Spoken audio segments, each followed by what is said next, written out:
D, wait for it, delightful. Check out the name tag. You're in my world now, Grandma. What's up, nerds? So, over the weekend, I had the opportunity to watch the second season of Love, Death, and Robots. Now, I had originally watched the first season. I didn't do a review. I regret it now, but I did. I want to do a review for this season, mostly because it's shorter. I feel like each individual episode was shorter also compared to the previous season. The first season was 18 episodes. This one was only 8 episodes. I finished it very quickly.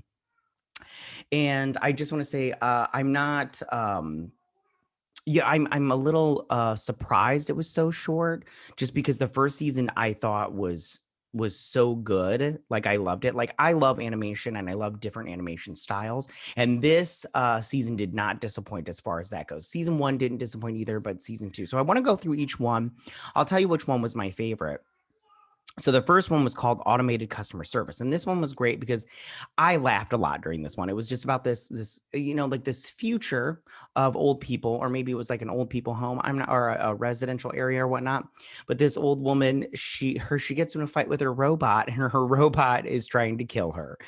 And so I loved, my favorite part was just the automated guy in her ear, and he just kept saying, like, throw your pet at the robot. And she was all like, no. And he's all like, why would you choose no? Look into its cold, dead eyes. It would give you up in a second. I thought that was hilarious. And the whole time she's trying to fight off this basically a vacuum robot, but with a laser. That's what I was like, this is crazy. And then at the end, her and that old man are like on the run together. It was just pretty great. So the next one was Ice. Now, this one was about two brothers, and they're on a different, like an ice planet, it looks like. I'm not sure. They didn't go into great detail as far as that goes, but they're on a planet. The younger brother has been modified so he can jump and do twisties and everything, and he's just a better human being. And the older brother is not. He's just a normie.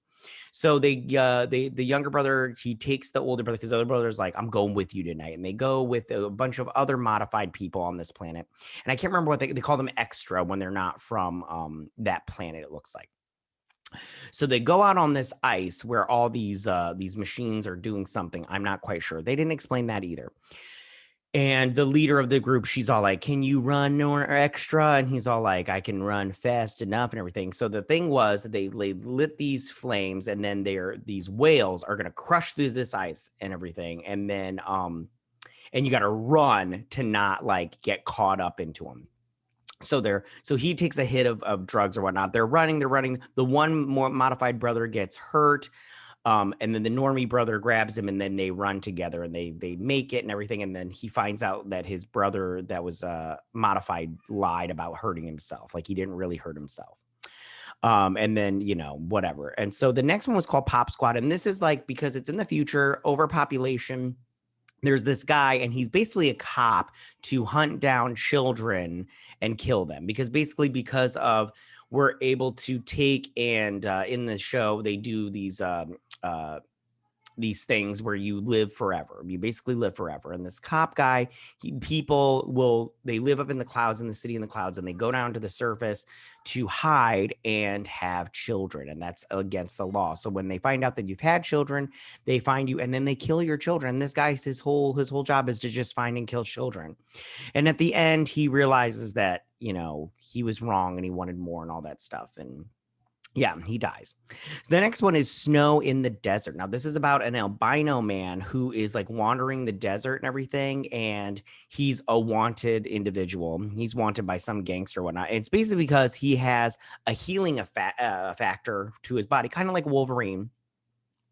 And they want him so they can live forever because he's immortal. And there's this woman that he runs into, and they get the hibbity dibbity on. And he... and he fights off this gang or whatnot, and he gets hurt, and then he falls in love with this woman who's like partially robot. They didn't explain that part too. I liked that one too. I liked all the fighting and everything. The next one is The Tall Grass, and that's about this man who's on a train, but and it's in like America, and like we'll say the 1910s. I don't freaking know. So long ago. Maybe it was the 1800s. Who knows? But it was a long time ago, back the olden days. this train stops, and there's this long grass out in the fields of like Oklahoma or some crap like that. They didn't explain. So then the train conductor is all like, don't go, don't wander. And he's like, can I get a smoke break or whatnot? He's like, yeah, but don't wander. And of course he sees lights off into the tall grass and he wanders like a big idiot. So then there's these like glowing monsters and everything. And he makes it back to the train, and the conductor's all like, they're afraid of fire and everything. He's like, I don't know what it is. Maybe something, a portal opens up, but he's like, that's, that's why I tell people not to wander. And we always stop in the same place.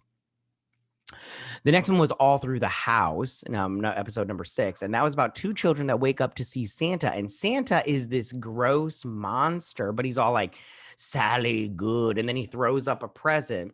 And then he's all like, Timmy, good. And he throws up a present. And then Timmy opens up his present. He's like, that's exactly what I wanted. And then my favorite part about this one was they were laying in bed at the end of it. This one was very short. They're laying in bed at the end of it. And the little girl goes, Timmy, what would have happened if we were bad? And I'm like, oh, that monster would have ate you. That's what's would have happened. So Santa's like this monster. I really like that a lot.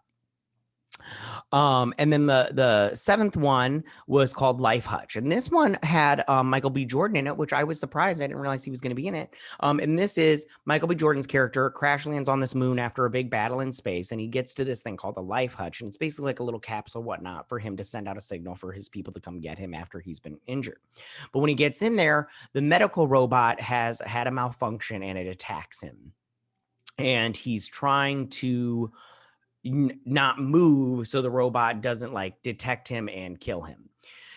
And the way he does that is he gets his flashlight and then he points it at the robot's like arms and stuff, and it destroys itself basically.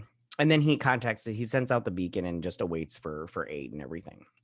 And the last one is called The Drowned Giant. And that one's basically this man narrating about this giant corpse that has washed up on the shore.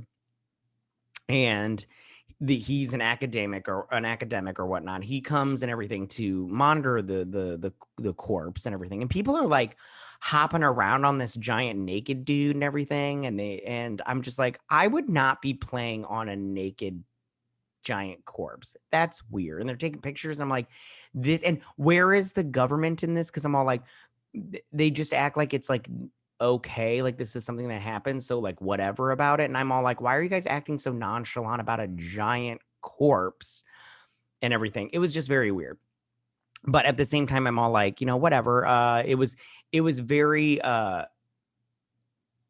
interesting, because then like they start to cut off pieces of the giant corpse, and then the bones wash up on shore and everything, and it's very.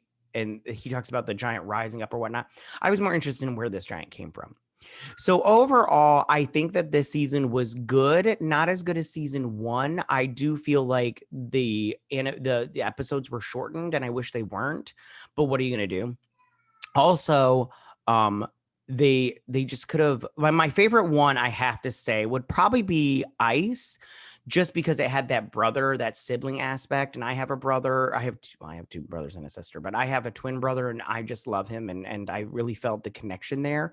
But as far as animation styles go, I really liked Snow in the Desert. I like that almost human looking thing where it's like, it's animated, it's animated, but it's almost human looking like. It's very cool. I like that kind of animation as far as these goes, but I really like Ice also with the lines that they drew. Sometimes the legs, the bottom of the legs were bigger. I like that whole thing. I just really liked it a lot.